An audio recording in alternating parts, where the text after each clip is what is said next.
Oi pessoal, vídeo novo da nossa série de faculdade e estudos aqui para o canal. Se você é novo, caiu de paraquedas nesse vídeo, eu me chamo Samantha, sou estudante de bacharel em História e cada final de período eu sempre compartilho com vocês a minha experiência na graduação, então eu espero muito que vocês gostem desse conteúdo. Se gostarem, não esqueça do meado dele de deixar o seu gostei também e de se inscrever aqui no canal se você for novo por aqui e deixa aqui abaixo um comentário a respeito de como foi o seu período. No meu caso, foi bem cortado, que eu particularmente não gostei muito, afinal meu próximo período já vai começar, na verdade meu último, agora dia 21 de outubro, inclusive nesse período eu peguei projeto de monografia, a gente vai falar um pouquinho sobre isso no decorrer desse vídeo. Na segunda-feira eu tinha opinião, memória e comportamento. Eu sei que tem aí uma continuação, eu vou deixar o nome completíssimo dessa matéria aqui para vocês, porque era um nome muito comprido e eu vou ser sincera que eu não me recordo muito bem, mas é uma matéria que eu peguei a princípio por causa da ementa dela. Eu tinha gostado muito da proposta,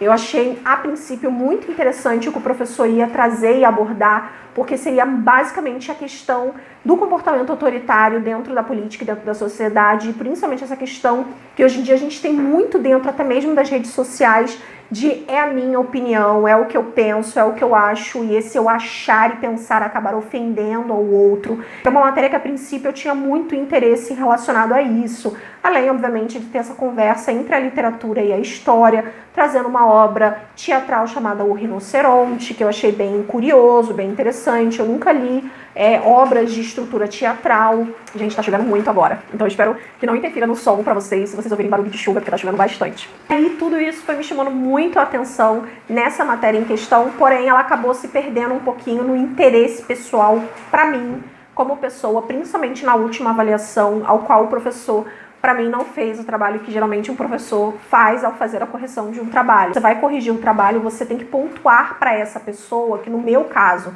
seria eu, aonde eu errei. A única coisa que ele soube colocar num comentário no Classroom foi caguetes da internet. Meu trabalho que foi falando sobre o comportamento autoritário na política bolsonarista. Eu não vou adentrar muito a respeito disso, eu não falo muito sobre essa questão política e viés político nas minhas redes sociais e nem aqui no canal com vocês, e não vai ser agora que eu farei isso.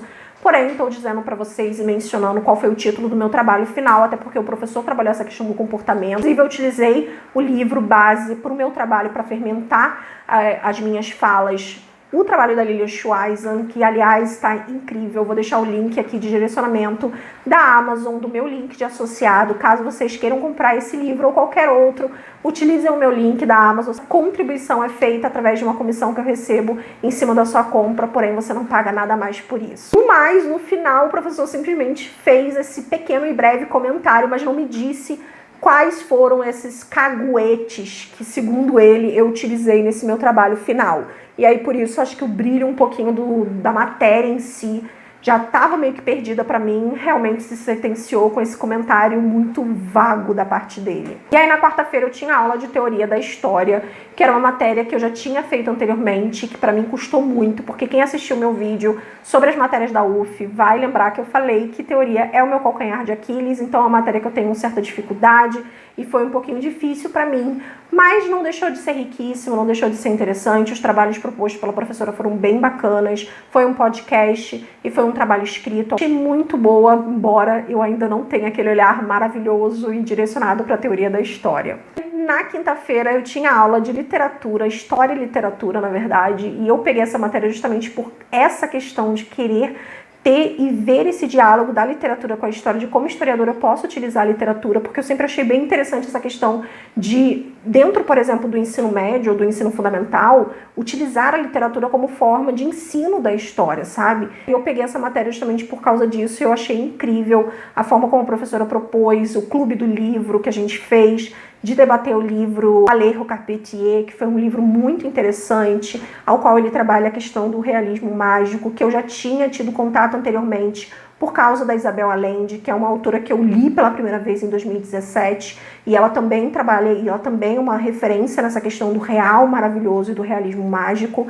Então foi muito interessante, tanto que o meu trabalho nela final foi sobre a Isabel Allende, foi sobre uma obra, A Casa dos Espíritos, que é um best-seller, inclusive, dela, e amei essa matéria, sério. Inclusive, a matéria que eu tinha nas sextas-feiras, também gostei muito, que foi Gênero e Cidadania. Quem me acompanha desde o princípio nesses vídeos que eu falo sobre história com vocês, vai lembrar que eu sempre menciono que eu gosto muito dessa questão de gênero, dessa questão de estudos que envolvem a questão da posição da mulher e da mulher na sociedade, seja ela contemporânea, moderna, antiga. Então me chamou muito essa atenção, e principalmente porque a professora trabalha muito essa questão da América Latina, das autoras latinas, e isso para mim foi muito interessante, porque eu conheci autoras latinas que eu não conhecia, além da Isabel Allende, obviamente, mas, por exemplo, a Mariana Enriquez, eu não conhecia o trabalho dela e passei a conhecer por causa da matéria. Então achei muito interessante, fica aí, eu vou deixar inclusive os livros da Isabel que eu mencionei, que foi A Casa dos Espíritos, também da Mariana Enriquez, As Coisas que Perdemos no Fogo.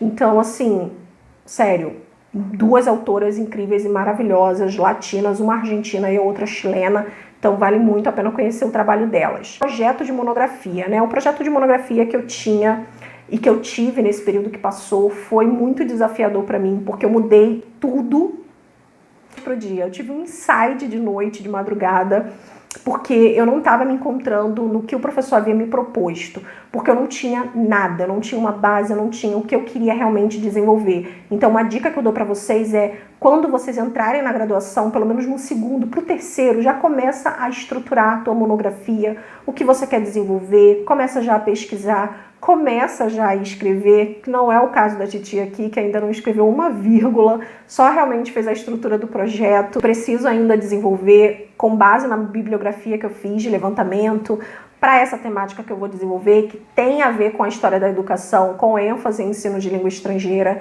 Então eu não vou falar muito mais do que isso, eu vou falar basicamente o que eu, a princípio, tinha de ideia de desenvolvimento da monografia, que a princípio era a questão de gênero, a questão realmente da representação da mulher, da representação feminina na arte contemporânea. A princípio era isso que eu ia desenvolver, porém eu mudei o viés completamente, e aí o professor não trabalha, não é especialista em história da educação.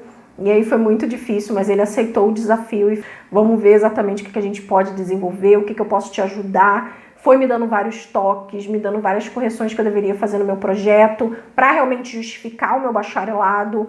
E aí tá sendo bem, vamos dizer assim, desafiador, porque agora realmente no meu 10º e último período, que vai começar no dia 21 de outubro, é onde realmente eu vou ter que sentar a bundinha, ficar na frente do computador e escrever realmente, porque monografia não é como um trabalho de, sei lá, 10 laudas, 8 laudas, 3 laudas, que a gente vai fazendo ao decorrer da graduação de História. Não, é um trabalho muito mais desenvolvido, que exige e ao qual eu vou ter que fazer uma apresentação para uma banca que vai avaliar o que eu fiz naquele projeto e o que eu estou propondo de ideia e de problemática naquele meu trabalho, que é a minha monografia, que vai ser o meu trabalho de conclusão. Aí, obviamente, eu vou ter que trabalhar e desenvolver a questão política, econômica, social e cultural também do nosso país.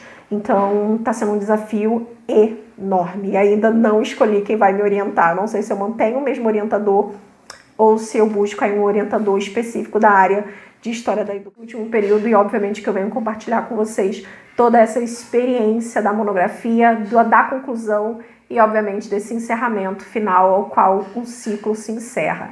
Então é isso, gente. Espero que vocês tenham gostado. Deixado aquele gostei aqui embaixo, que isso é muito importante. E também se inscrever aqui no canal se você for novo por aqui, ativando o sininho de notificação para não perder nenhum vídeo novo. Beijos e a gente se vê no próximo vídeo aqui do canal. Tchau!